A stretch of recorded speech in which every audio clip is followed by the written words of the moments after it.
Carlos Arámbulo ha publicado recientemente una nueva novela. Se trata de Anticipación, publicada por el sello Planeta. Una novela que tiene de ciencia ficción, que tiene de novela negra, géneros supuestamente menores a los cuales el autor echa mano para entregarnos una estupenda novela que profundiza en temas como la condición humana, como lo filial, la pérdida, la muerte o aquel anhelo de vida eterna que tiene el ser humano.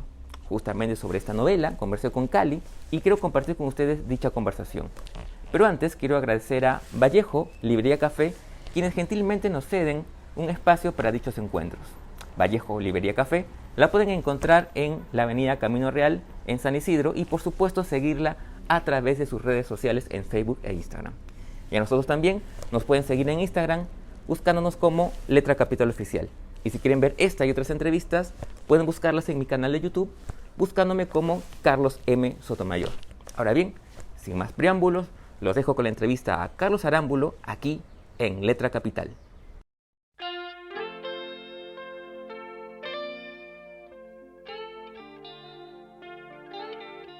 Hola Carlos, ¿cómo estás? Primero que nada, gracias por tu tiempo y por esta charla a propósito de tu nueva novela, Anticipación, que ha sido publicada por Planeta. ¿Cómo estás, Carlos? Muy bien, gustazo verte otra vez.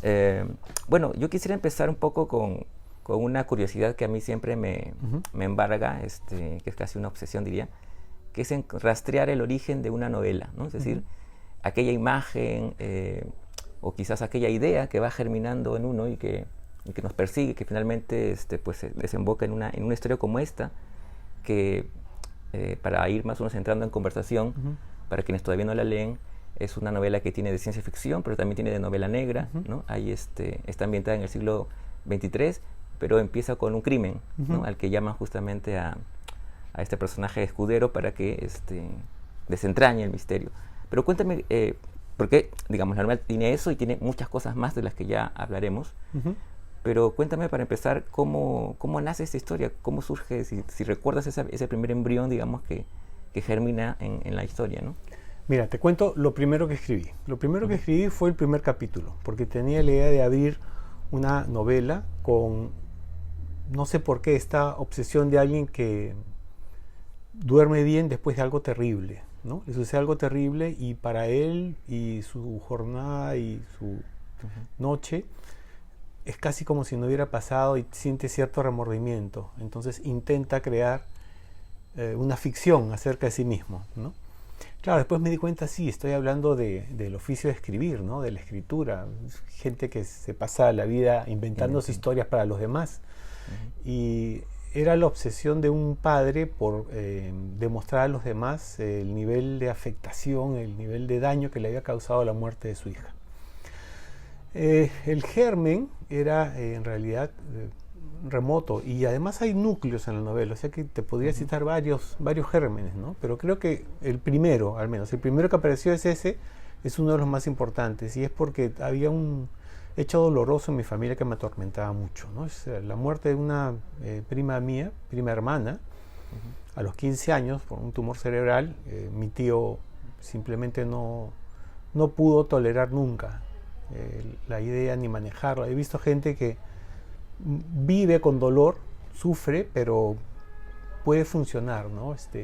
Mi tío se las manejó para funcionar, pero finalmente terminó muy dañado, muy golpeado, y bueno, ya es cosas que habría que contar con más detalle y no quiero entrar en tanto, ¿no? Pero tenía esa preocupación: ¿qué pasa con un padre que pierde una hija o una madre que pierde un hijo o la combinación que quieras, ¿no? ¿Y qué es lo que puede hacer para tratar de superarlo, ¿no? Y a este señor se le ocurre tener en la imagen de una especie de aplicación que te dicta las noticias del día, una personificación de su hija. Es decir, tú podrías customizar con quien sea en ese futuro para ver la cara que más te agradaba o construir un avatar que te parezca simpático, y él reconstruía a la hija. Entonces yo decía, qué tortura, ¿no? Despertarte todos los días y ver el rostro de la hija muerta dándote las noticias del día, todo lo nuevo, ¿no? Y bueno, comenzó con eso, ¿no? Esta imposibilidad de soñar, y luego tuve la idea de que eso podría conectarse con la otra perspectiva, ¿no? Los que no quieren tenerla siempre presente, sino los que quieren olvidar, ¿no? Y esa es la tensión entre Escudero y Ortega, ¿no? Uno quiere olvidar y otro quiere tener siempre presente. A partir de eso comencé a escribir y yo dejo que vengan ideas, ¿no? Voy pensando, ¿y qué pasa si...? ¿No? Porque tengo más o menos la historia escrita en la cabeza, pero dejo un margen para cosas que aparecen en el proceso, ¿no? Y que me parecen interesantes, ¿no? Es decir, no uso tampoco anécdotas personales en el sentido de escribir un libro sobre algo que me pasó, sino que combino materia personal con cosas que observo, que veo, para no cometer esta indecencia de estar hablando solo de uno mismo, ¿no? Entonces prefiero hablar de mí mismo a través de máscaras, de disfraces, ¿no? De personajes. Entonces ahí le fui añadiendo núcleos a ese germen, ¿no? A ese núcleo primario, a que se sumaron otros. Sí.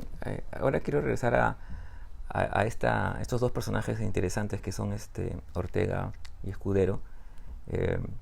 Pero antes de eso, la novela plantea pues este mundo futuro en el siglo XXIII, y con cosas que uno podría ir perfilando que van a ocurrir, ¿no? Desde el tema de o sea, se habla mucho, se pone en cuestión incluso el tema de la inteligencia artificial, de lo virtual, ¿verdad?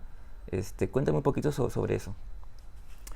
En realidad, el tema ciencia ficcional, o esa referencia al futuro, plantea un problema y una facilidad, ¿no? El problema es el tema de las fechas. Entonces, no quería ser muy preciso, es más, esto del siglo XXIII, XXII, no sé, lo tenía medio ahí flotante, ¿no?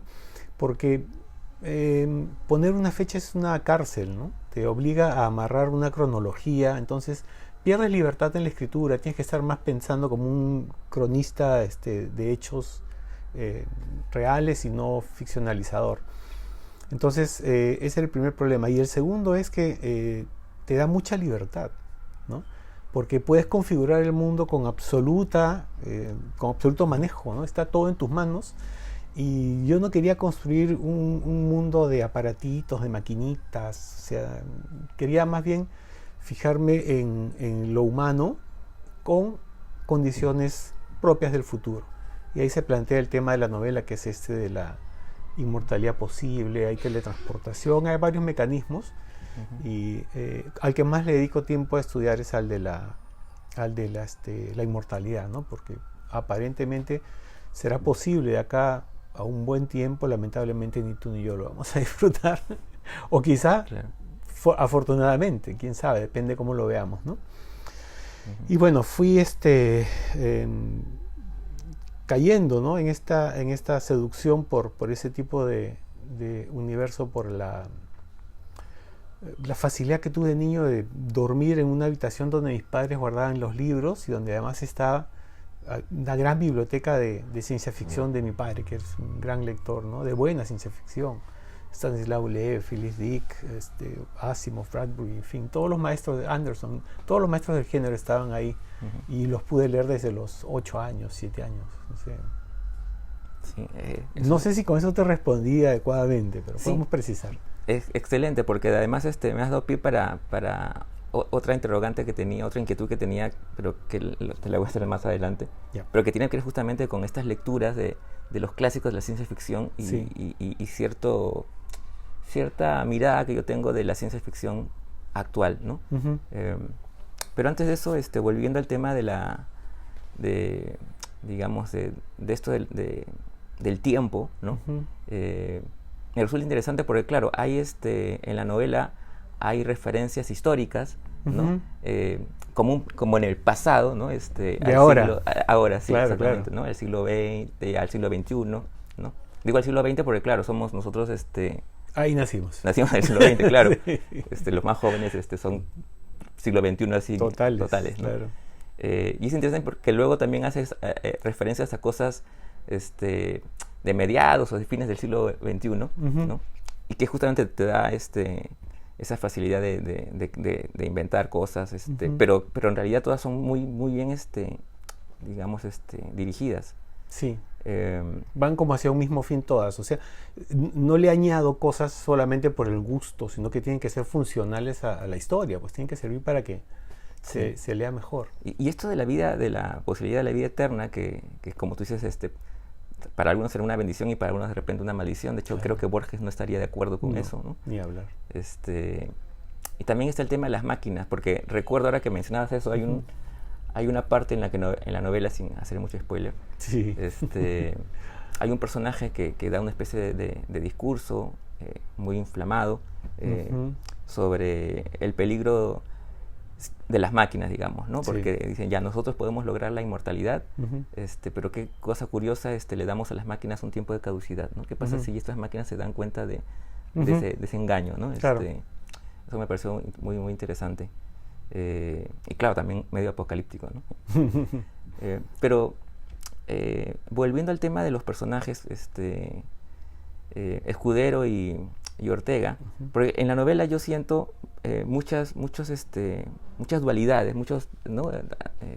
confrontaciones duales, uno con exactamente, otro, ¿no? con otro, y uno de ellos es justamente Escudero con Ortega, pero que tienen una cosa en común, que tú le has mencionado un poquito, ¿no? Que es, ambos han perdido una hija, ¿no? Claro, en realidad esa es la razón de que se reúnan, porque, bueno, tampoco quiero spoilear, ¿no? Pero quien puede dirigir más o menos el avance de este proceso de averiguación para saber qué está pasando, comparte esa condición con la persona a la que se lo encarga, ¿no? Y lo hace con una razón específica y además sirve para el final de la historia, ¿no? El final de la historia es incomprensible sin 3 frases que están coladas en medio de un párrafo y que vinculan la relación de los dos con la muerte de la hija, ¿no? Que lo que los opone es eso, ¿no? La relación. Varias cosas más, ¿no? Posición de poder, posición económica, en fin. Pero hay algunos clichés y guiños con la ciencia ficción que están puestos realmente de manera racional, muy pensada. Porque tú sabes, yo siempre lo he dicho, soy enemigo, cuidado con los clichés, cuidado con los clichés. Entonces, ¿qué haces cuando hay algo que es sumamente potente, ya concentró todo y bueno, lo reelaboras, pues, ¿no? Entonces hay reelaboraciones de las clásicas, Sueñan los androides con ovejas eléctricas, que es Blade Runner en el cine, ¿no? De Ridley Scott. Luego también hay guiños a 2001, al final de 2001 sobre todo, ¿no? Luego también a Fundación de Asimov, ¿no? En fin, hay varias conexiones con distintas obras del género, pero yo no quería hacer una novela de ciencia ficción. Es más, yo no la veo como una novela de ciencia ficción. Para mí es ciencia ficción, probablemente, pero más es socioficción, ¿no? Porque la preocupación es que sea el ser humano lo que se estudia en la novela, más que el adelanto tecnológico o conquistar un planeta o una guerra intergaláctica, que es clásico de las space opera, ¿no?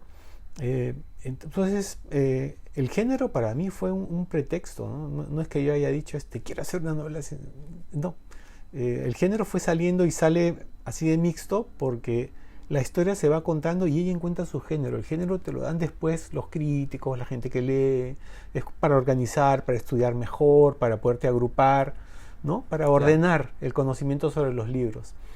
Pero en realidad yo creo que uno debería trabajar abiertamente y dejar que el género venga después, ¿no? Hay varias referencias también a temas actuales, e incluso hay una noticia que he colocado entre comillas, creo, o en cursiva, pero tal cual, o sea, es algo real. Entonces el libro tiene anclajes, como tú decías, con el presente, ¿no? Para que se vea como un mundo posible, algo que podría pasar y no está muy difícil de que pase, ¿no? Respecto a lo que decías primero de la mortalidad, en la presentación lo conté, ¿no? Se está logrando ya, mediante el procedimiento que yo describo, hacer que ratones de laboratorio vivan un horror, o sea, 5 años, 10 años. Un ratón creo que vive 2, 1 año y medio, algo así. Y lo que han observado los científicos es que de pronto los ratones comienzan a actuar como si estuvieran muertos, es decir, con muerte cerebral. Pierden el ánimo, el gusto, existen nada más. Entonces me preocupaba también qué pasaría, ¿no? Yo siempre, a mí me encantan los vampiros. Los lentes Harry Oldman no son por las puras. No, siempre he pensado en Claro, en la inmortalidad del... Sí, en los vampiros. Me encantaban los vampiros, ¿no? O sea, juventud eterna, sensualidad diaria, placeres, en fin. Pero tenía esta cosa terrible de la condena de matar, ¿no? Claro. Como se dice, carne con hueso, ¿no? Y en un momento me pregunté, ya, ok, ¿y qué va a pasar cuando se vayan muriendo toda la gente que conoces? Exacto. Entonces recordé todas las películas de vampiros, y dije, no, eso va muy bien amarrado con la muerte de las hijas. Entonces vamos a desarrollar esa idea, ¿no? Y ahí está. Y además también yo siento la obligación de no escribir igual el libro que sigue. O sea, cada tema va a decir cómo va a ser el libro, ¿no? Cada tema va a mandar.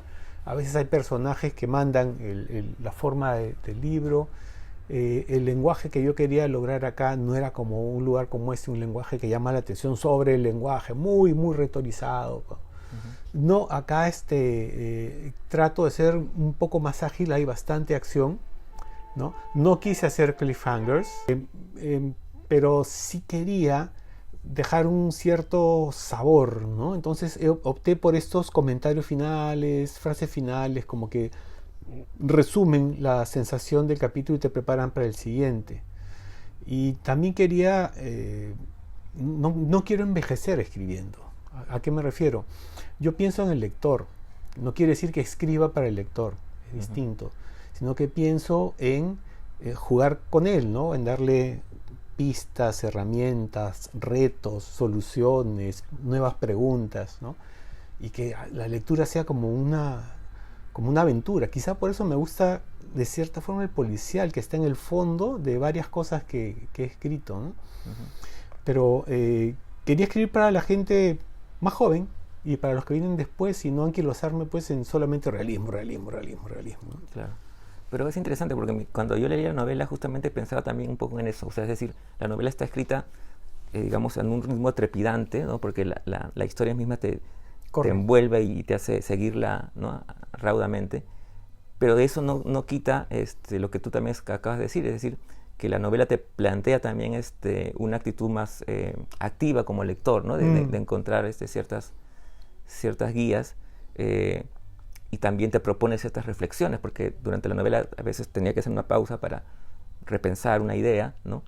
Perfecto, esa era la idea, mira. Y otra cosa que también me pareció muy interesante es que incluso había momentos que para mí, por lo menos desde mi lectura, eran bastante, no sé si líricos, pero sí. muy, muy, muy interesantes desde esa perspectiva, ¿no? Sin spoilear la escena en la que Escudero recuerda a la hija, ¿no? Claro. Y la imagen que él tiene de la hija hablándole es realmente muy, muy, muy fuerte, sí, ¿no? Fuerte, sí. Sí, son yo diría que líricos, puede ser más bien quizá intensos la palabra, ¿no? Porque claro, lírico te hace pensar en campo, mariposa, no, claro. Acá son cosas duras, ¿no? Pero creo que con esto no spoileo, pero si te has dado cuenta, en realidad esos son los sueños que él se inventa y de pronto comienza a tener. El problema es ese, que por fin soñó, ¿no? Y ahí es cuando lo que despierta la trama es que de pronto puede vivir una ficción en su mente, ya no la tiene que inventar al día siguiente. E intercalé sueños, y en los títulos dice, ¿no? Un sueño compartido, en fin. Y esa es una metáfora también de la escritura, ¿no? Es decir, las novelas están dando vueltas y vueltas en la cabeza, y de pronto algo pasa que las dispara. Lo mismo creo que pasó con el asunto de los sueños en la novela. Sí, que es también otro tema de la novela en realidad. Ahí hay otro guiño también, Carlos, a la poesía clásica y erudita, ¿no? Está Mallarmé está ahí. Claro, eso claro. Te iba a mencionar. También hay guiños, digamos, a poetas, ¿no? A Mallarmé. Sí. Pero después hay otros guiños más, de repente, más amicales. Mundanos. ¿No? Mundanos, digamos, ¿no? Hay un guiño, me parece, a Julio, ¿no? A Villanueva. Claro, ¿no? Por supuesto, es una broma amical, con mucho cariño para el gran Julio Villanueva, ¿no? Sí. Alguien decía que de cerca nadie es normal, ¿no? Sí, sí. Sí, justo como alguien que ya debe estar muerto. Sí, porque pues, es que tú haces referencia siempre autores muertos. Sí, todos estamos muertos en el momento de ese libro. Cierto. Y justamente mencionando este tema de este ritmo trepidante, pero al mismo tiempo que hace pensar al lector, ¿cómo fue el proceso de la estructura de la novela? O sea, ¿cómo trabajaste eso? ¿Tenías una idea ya más o menos preliminar o la fuiste encontrando en la medida que ibas avanzando? Las dos cosas. Creo que yo te he comentado otras veces que yo siempre tengo ya la novela, ¿no?, escrita, sé cómo va a acabar más o menos, porque ya la pensé. Entonces me demora bastante tiempo pasar a escribir, porque cuando escribo ya está, solamente tengo que redactar.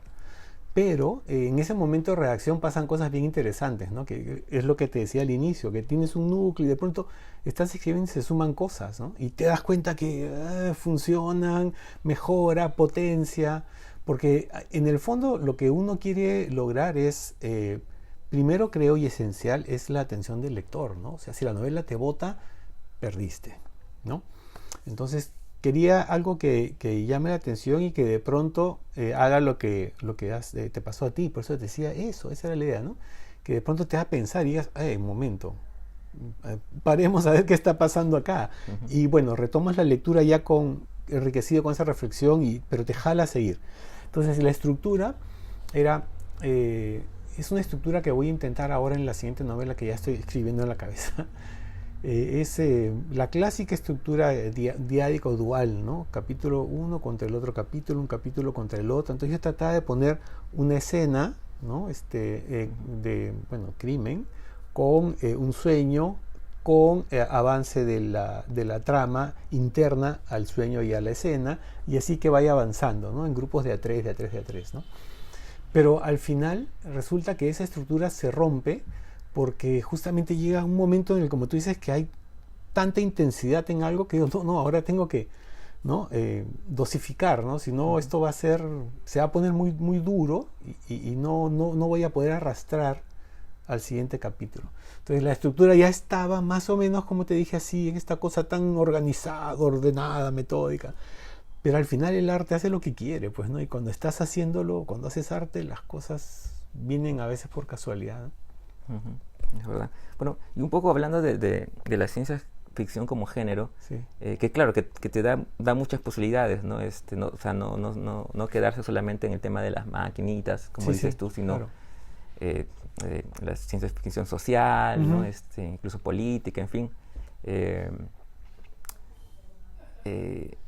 Hay referencias a los clásicos, como tú me decías, de la ciencia ficción. Y aquí me estoy saliendo un poquito de la novela quizás. Dale. Pero he pensado que a pesar de que actualmente parece que hay una especie de buen ambiente, en el sentido de que hay más escritores que están haciendo ciencia ficción, acá en el Perú me refiero, muchos jóvenes sobre todo, siento que hay un vacío en temas de lecturas, ¿no? Justamente de los clásicos. Claro. No estoy, por supuesto, en contra de la influencia de la cultura de masas, porque también hay muchos autores clásicos influenciados por el cine, por ejemplo. Sí. Pero yo veo estos autores nuevos más influenciados por los videojuegos, ¿no? Sí. Y con una muy pobre tradición de lecturas clásicas de la ciencia ficción. Sí. Más que eso, en general, de lecturas, ¿no? A ver, si tú dices, a ver, de los autores peruanos que escriben ahora más o menos, ¿tú crees que estos que están en las editoriales más importantes van a hacer algo de ciencia ficción? Y de pronto aparezco yo. O sea, como que nadie quería meter la mano en eso porque lo consideran un género menor, pero tiene grandes posibilidades. O sea, limitarte por géneros es limitar la creación. O sea, no puedes estar cerrado a un género. No hay género malo. Hay malas novelas o buenas novelas. Todo género puede ser puede hacer un gran aporte, ¿no?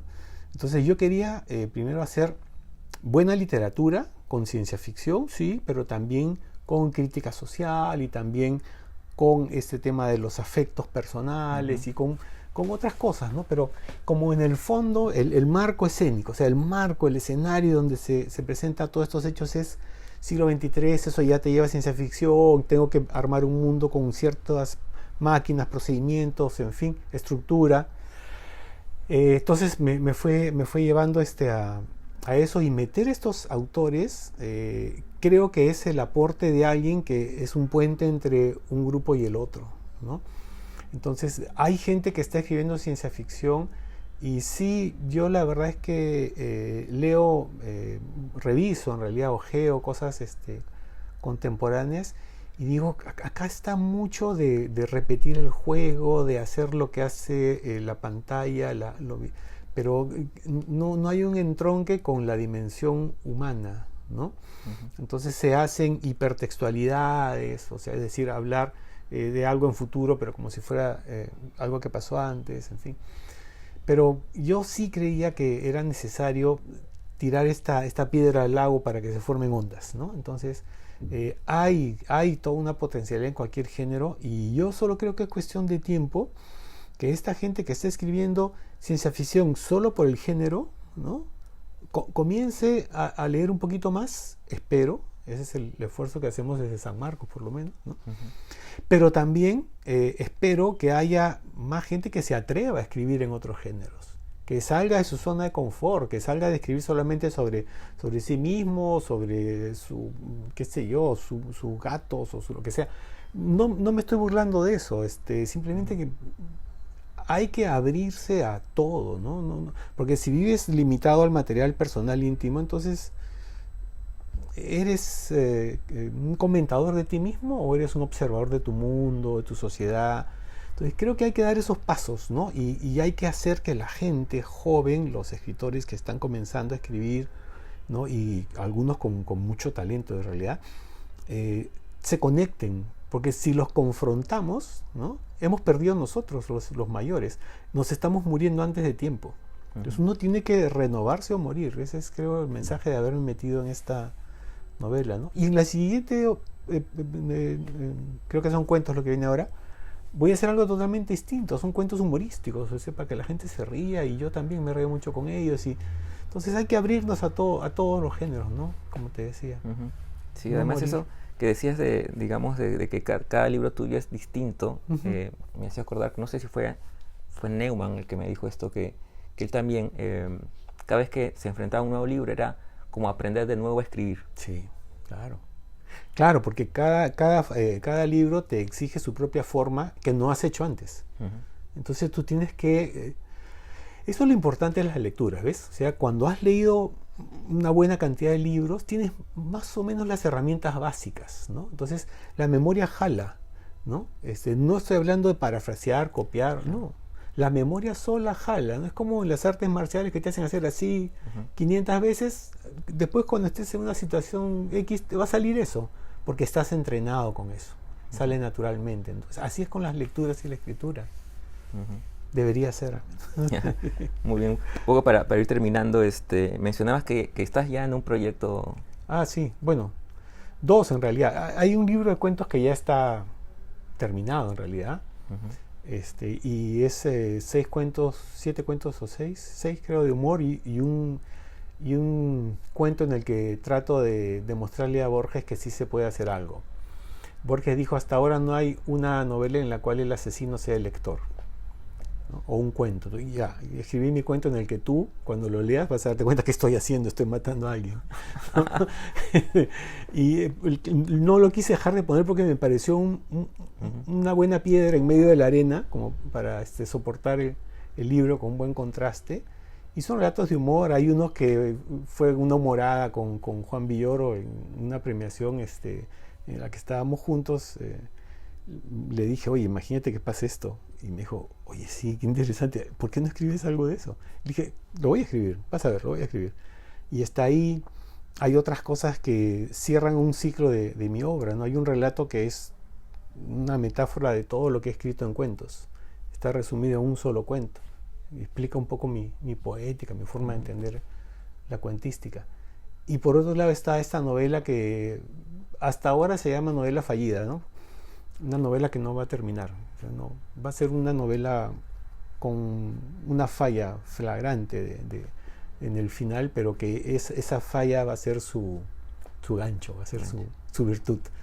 Entonces siempre me gusta jugar con paradojas, cosas raras. Claro. Ojalá funcione bien. Estupendo, estaremos atentos entonces, Cali. Gracias. Como siempre es un placer conversar contigo. Y amigos, les recomiendo la novela, ya está en librerías y por supuesto aquí en Vallejo Librería Café. Gracias.